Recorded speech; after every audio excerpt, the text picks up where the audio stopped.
how do we assess our fitness? What would be sort of the different levels of assessment that we should think about and do?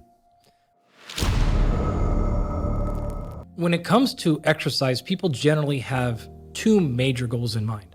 Goal number one is achieving some sort of appearance, right? This is, I want to be big, or I want to not be too big, or I want to be lean, something, right? It doesn't matter what that goal is, but there is an aesthetic component to almost everybody. They want to look a certain way or not look a certain way. The other one is functionality. So I want to be able to perform a certain way. Now, again, that definition differs per person. So I want to be better at strength. I want to be better at mobility. I want to be able to have energy throughout the day, whatever it is. So there's some sort of appeal to aesthetic, and there's some sort of appeal to functionality. Where do I need to go with my exercise training so that I can be as fit and as healthy and achieve these goals that I want now, as well as be in a position where I can maintain them for a long period of time?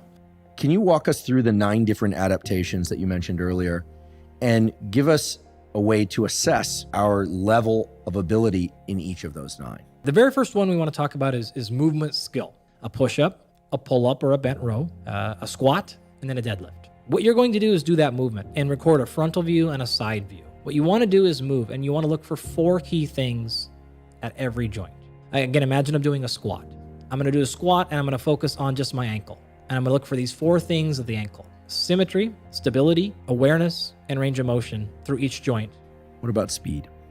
I actually don't think this is one most people should test. Power, speed times force. The cost-free version here is a simple broad jump. Jump out as far in front of you as you possibly can and measure the distance between where you started and the back of your heel where it lands. So you should be able to broad jump how tall you are. What about strength? So strength is really important. You need to measure this in multiple areas, and we'll start off with grip strength. So you can hold on to any bar, ideally one that is thin enough to where you can wrap your whole hand around it. In general, we should be able to hang for a minimum of 30 seconds. 30 to kind of 50 seconds is my good, but we could probably get better here. If you're cruising above 60 seconds, I'm generally pretty happy. For the average person, a leg extension test is fairly standardized. You don't have to worry about technique, and people can just get into it and go. Can you do a leg extension with your body weight? Another one I like a lot here is simply a front squat or a goblet squat hold. So 45 seconds down at the bottom of the squat. Yep. And then returning to a standing position. Yep. What about hypertrophy? You have the aesthetic portion of hypertrophy. That's entirely up to you. There is no rationale. You can decide what you feel like looks good or doesn't look good. That's irrelevant. Any sort of body composition test can do this. So whether this is a scan through like a DEXA scan, which is a gold standard, in general, something like if you're a man, your FFMI should be something like 20 or higher. If you're a woman, you want to look for something like 18. Those are the numbers. There are online calculators. All you really need to know is your total body weight, your body fat percentage, and then your height. You can enter those 3 numbers, and then they'll tell you your FFMI score, and it'll correct for an adjusted value. What about muscular endurance? Is this where you're going to tell me I need to do wall sits? A standard plank. Can you hold a front plank for 60 seconds? Can you hold a side plank for 45 seconds? If you can't do a single push-up, that's not a muscular endurance issue. That's actually now a strength issue. So we want to be able to do, for a general male, we should have no problem doing 25 plus consecutive push-ups. The other way to assess muscular endurance is take the exact strength test you did, load that to 75%, and then do that for as many repetitions as you can. And that is a tremendous barometer of muscular endurance. So if you were able to do 200 pounds on your leg extension test, put 75% on that and do that as many reps as you can. You want to look for more than 8 repetitions. Anaerobic capacity. Any protocol you want. This could be sprinting. This can be on like an air bike. This could be on a rower.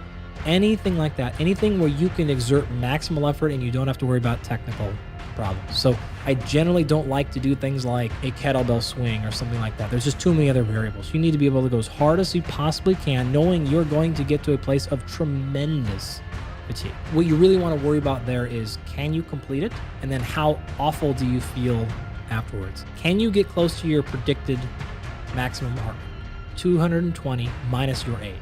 So I want you to get up to a maximum heart rate and then test your heart rate recovery. And what you should be looking for there is about a half a beat recovery per second. You're going to get up to a place where you reach like absolute terrible exhaustion. Within 60 seconds, you should have, again, that half a beat per second. You should have a heart rate recovery of 30 beats per minute. Maximal heart rate. So the gold standard here is to actually go into a laboratory and get this thing done.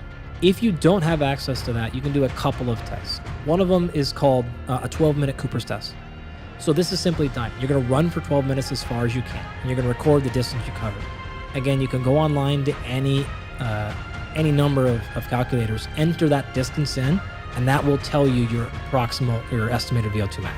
So in general, for men, a minimum number we want to look at here is 35 milliliters per kilogram per minute, and for women, that'd be about 30.